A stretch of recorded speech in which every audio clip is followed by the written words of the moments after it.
What's good, YouTube? This your boy Lang, man, and I'm back here with another reaction video of Slime.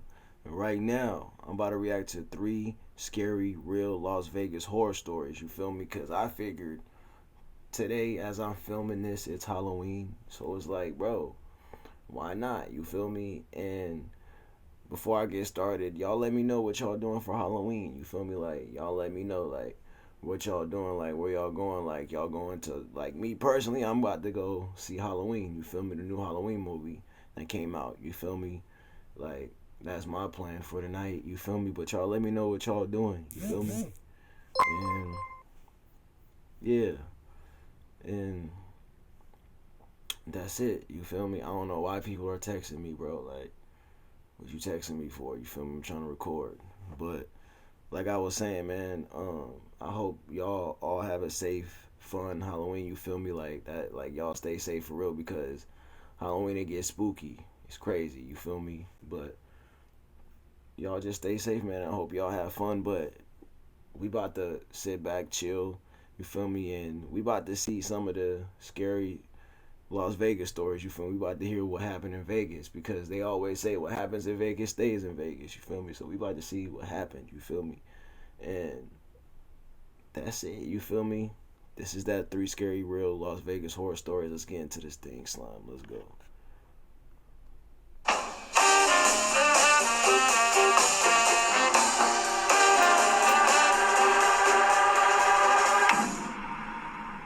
This video is a throwback to a video I did over 6 years ago now with a Vegas theme.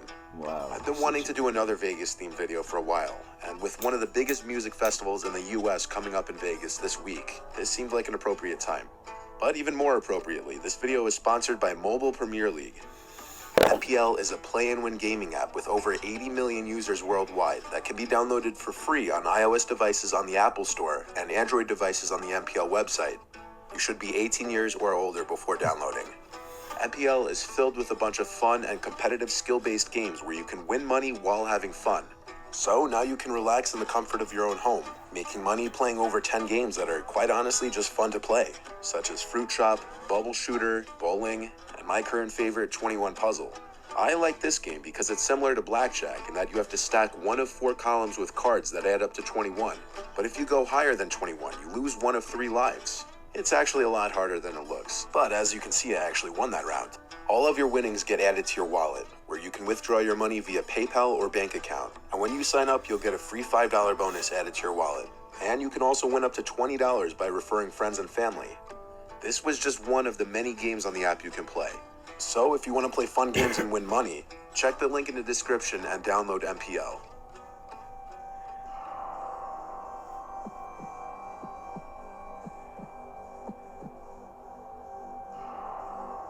When my friend Dom turned 21, he organized a group trip to Vegas among our closest friends.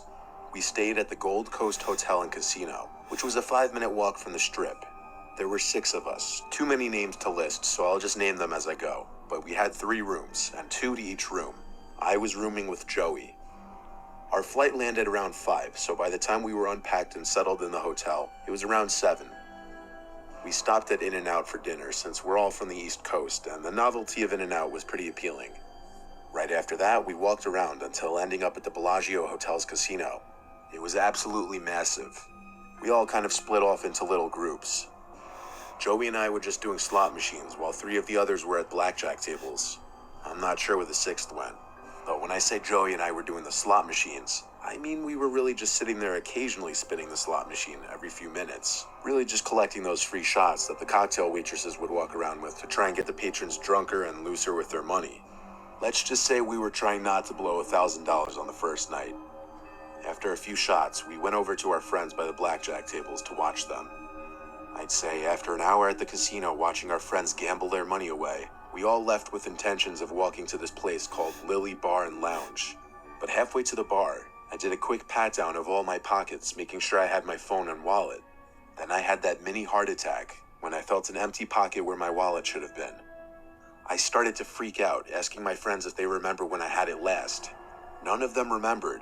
I asked them to wait for me, while I ran back to the Bellagio to check. They didn't want to wait though. Joey just gave me his room card and told me to check our hotel if it wasn't at the Bellagio. Then the five of them continued walking to the bar while I ran back to the casino of the Bellagio. I felt very defeated, as I was predicting having lost my wallet on the first night, and I would be absolutely screwed if I wanted to get into any bars or clubs. I retraced all my steps in the casino, including checking the seat of the slot machine we were at. Then I checked Lost and Found, but there was nothing. So next I had to try our hotel room. This was my last shot at finding it, and I felt sick to my stomach about it now. I felt this could ruin my entire trip. I ran through the lobby and up the stairs to the second floor where my room was. I got to the door and tried Joey's key card. The card reader flashed red a few times. I wondered if he had a faulty card. I rubbed the card with my shirt to remove any smudges or whatever that could be hindering the card reader. On the next try, it beeped and lit green, and I opened the door. I started searching the entire room, throwing clothes out of my suitcase and onto the bed, digging through my suitcase, then tearing through the bed sheets even though they weren't even slept in yet.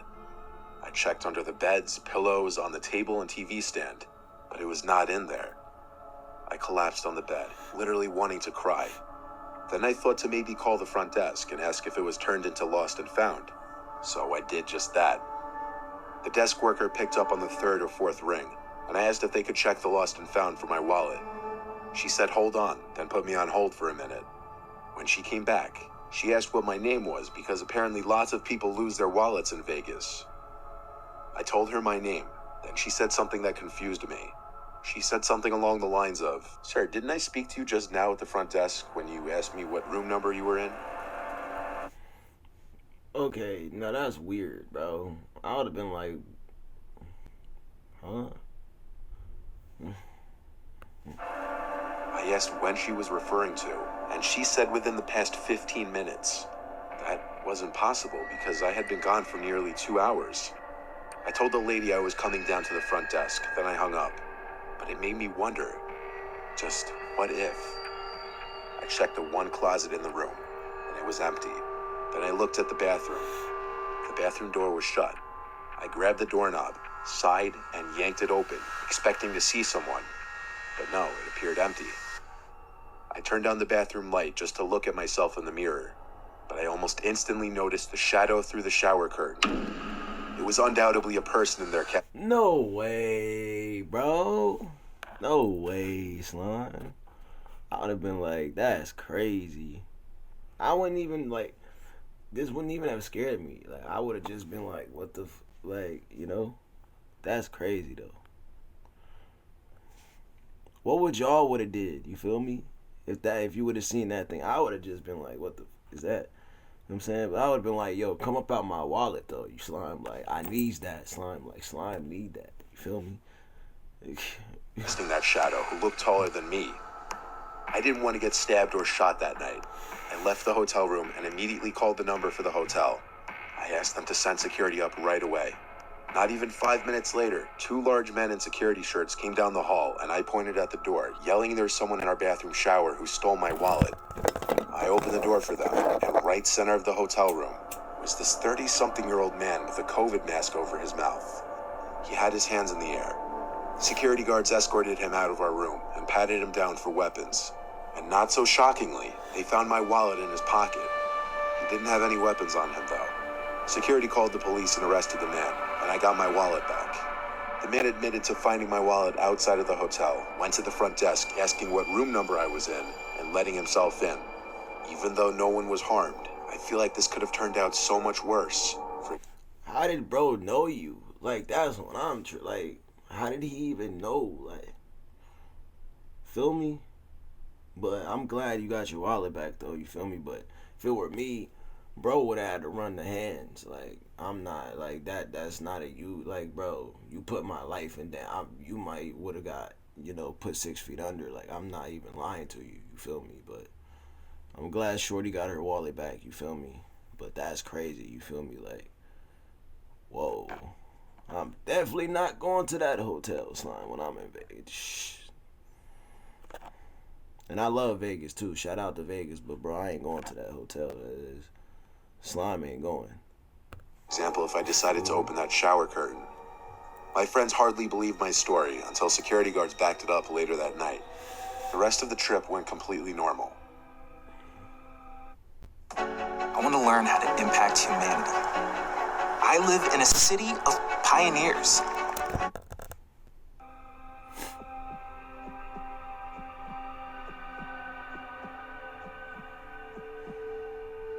A few years back, I stayed with 3 friends in Bally's Hotel in Vegas, once known as the MGM Grand, until November 21st in 1980, when it burned down.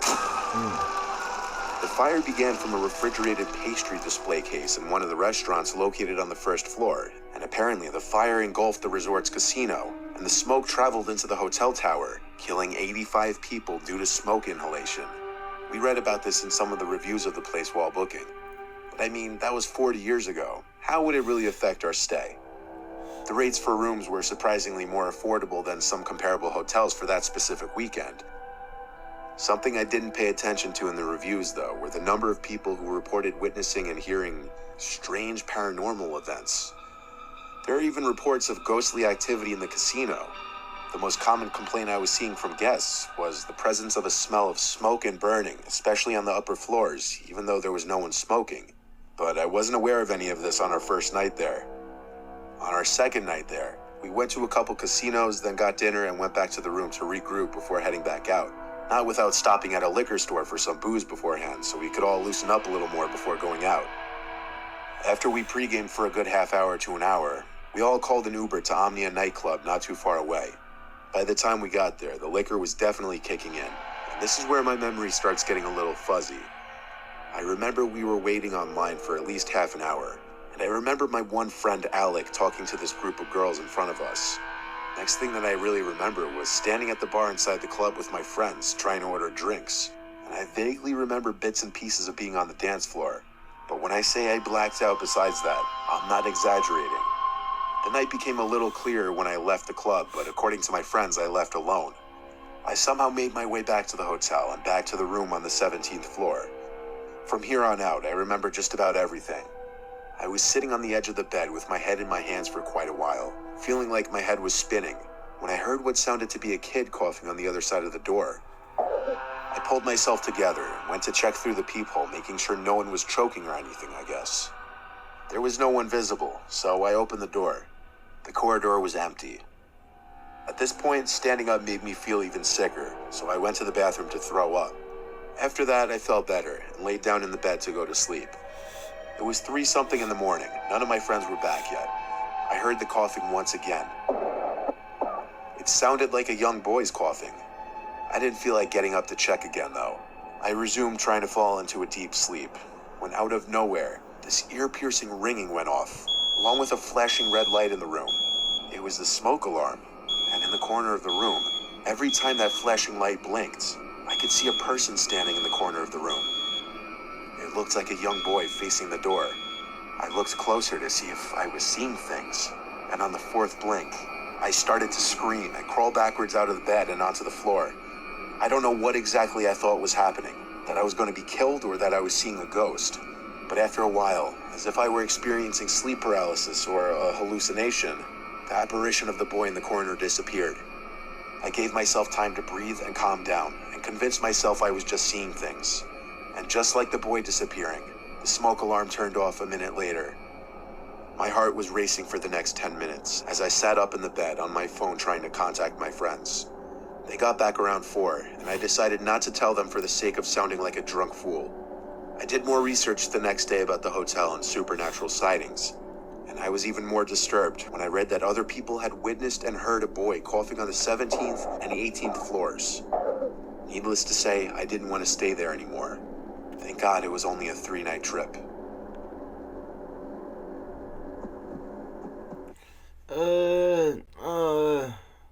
I mean, that was cool. I mean, that was scary, but I don't think it was I don't think it was as scary as number 1. Like, number 1 wasn't scary to me. It was just, like, more interesting. You know what I'm saying? Like, number 2, like, wasn't, you know. I mean, yeah, it's scary, but it's like, number 1 was way more crazier, in my opinion. Feel me? Story 3.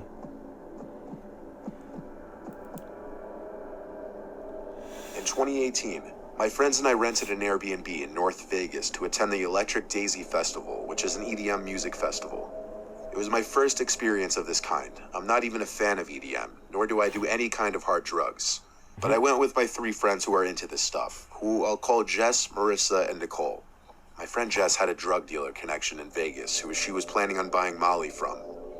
The festival starts pretty late in the day and goes all night. So on the first day, we were just driving around Vegas trying to find things to do. At some point, Jess needed to meet up with her friend to buy the Molly. So while we were eating, she went to pick up from him. Afterwards, we went back to the Airbnb to start getting ready for the festival, changing into our outfits. If you know anything about music festivals, girls usually wear the most revealing outfits imaginable. It was new to me. I needed my friend. That's a fact, bro. Like, if y'all ever been to, like, a rave or, like, concerts or, like, bro, listen. Feel me? The females, they be dressing damn near naked. Feel me? I'm not lying to y'all. Like, you feel me? Like, when I was in high school, bro, that, you know, I remember, like, I went to, like, my first rave, like, you know, I've only been to, like, one rave in my life. Like, don't get it, like, don't be thinking, like, Lane, like, no, I don't even go out, like, you know, but back when I was in high school, like, I remember my homies, they talked me into going, and, like, I remember I went, and I seen, like, you see the most craziest at them things, like, I swear to you, you feel me, for real.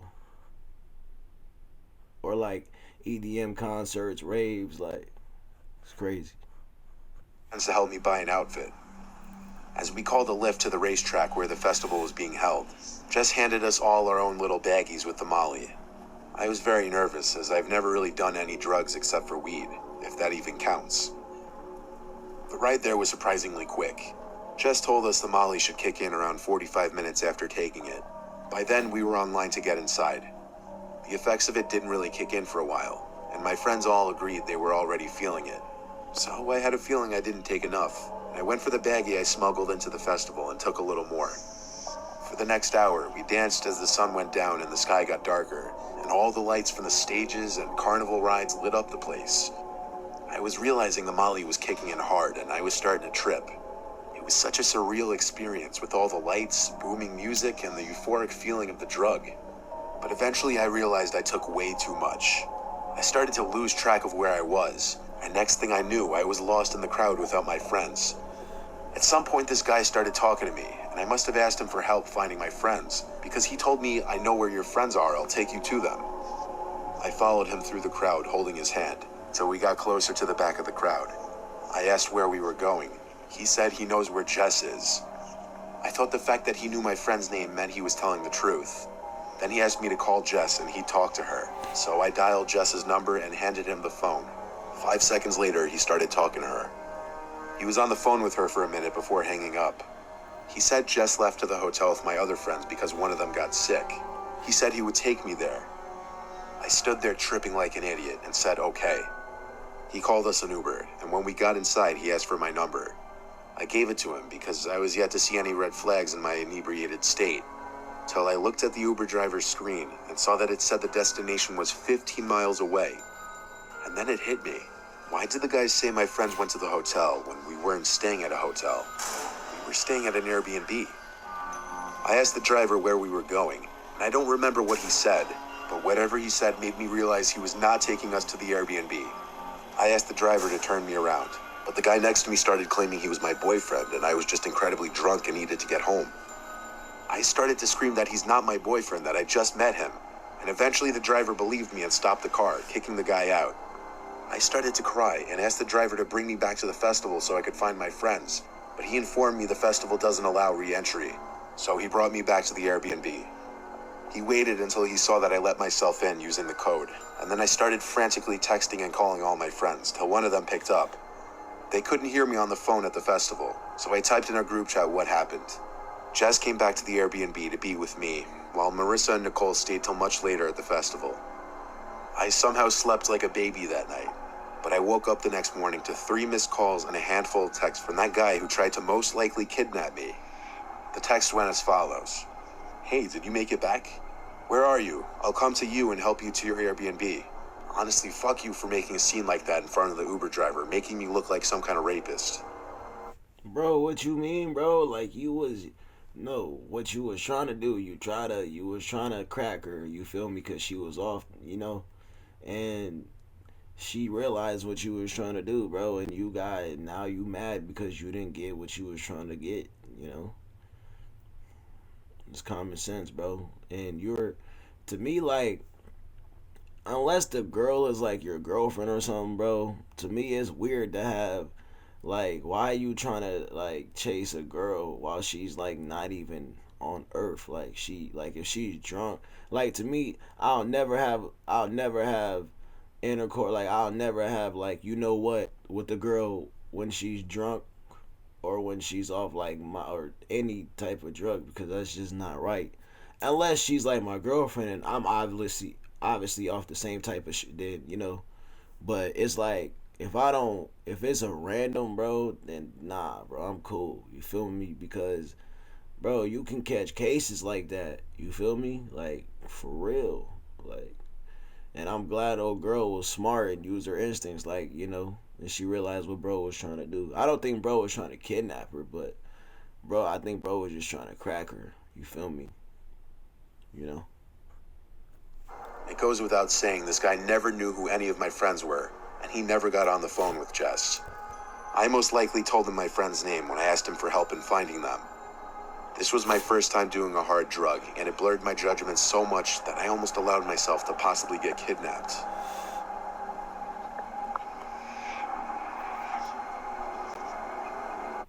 And I'm gonna end it right there, Slime. To me, number one, to me, is still the most interesting and the most like craziest like story in my opinion. But y'all let me know which story to y'all was like the most craziest. Like, you feel me? To me, none of these scared me. It was just like, I was just like, that's crazy. You feel me? But number one to me definitely was the most craziest in my opinion. But y'all let me know in the comments. You feel me? Y'all let me know what y'all doing for Halloween. You feel me? And y'all let me know how y'all Halloween went. You feel me? Like I said, I'm about to go watch the new Halloween movie. You feel me? Because y'all already know Michael Myers is my favorite. That's number one. Like, he's number one. He's my favorite serial killer, like, of all time. Like, that's just me. But, you know, I love y'all. Y'all stay safe. Happy Halloween. And we'll get at y'all next time, Slime. One.